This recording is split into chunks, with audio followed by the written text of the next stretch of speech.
This is where Paraguay's new president became known as the Bishop of the Poor when he was Bishop of San Pedro de Iguamandiju. And these are the peasants he encouraged to fight for their constitutional right to own the soil they live on. Now they're doing just that. We're here to demand that land that was illegally bought or occupied by Paraguayans or Brazilians with the complicity of the previous governments be distributed to us. They're getting rich on our land while we cannot even feed our children.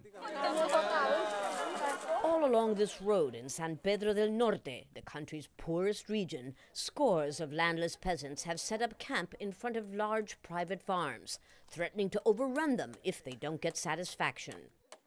The demand for land reform is at the very core of the struggle for economic democracy in this country, where less than 1% of the people own 70% of the land. That's why all these families are demanding that their new president practice what he preached when he was their bishop.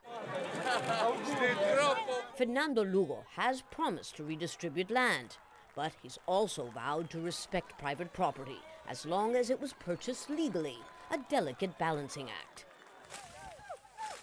Earlier this week, hundreds of peasants armed with machetes invaded 3 nearby plantations, destroying corn and sunflower crops in a clear effort to pressure the incoming government. Lugo says he will not tolerate violent land grabs either. Some peasants, like Don Ramon, do own land, but not enough. We have 5, even 10 children, and there's no land for them to raise their families. Florencio Martinez, who's been camped out here for 2 months, eating mainly peanuts, he says, insists he trusts the new president. This is the beginning of hope for all Paraguayans. That's what I told my daughter, who's working in Spain as a maid because there's no work here.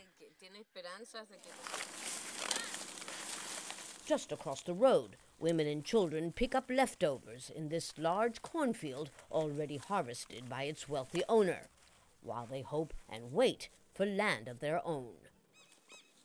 Lucia Newman, San Pedro de Iguamandiju, Paraguay.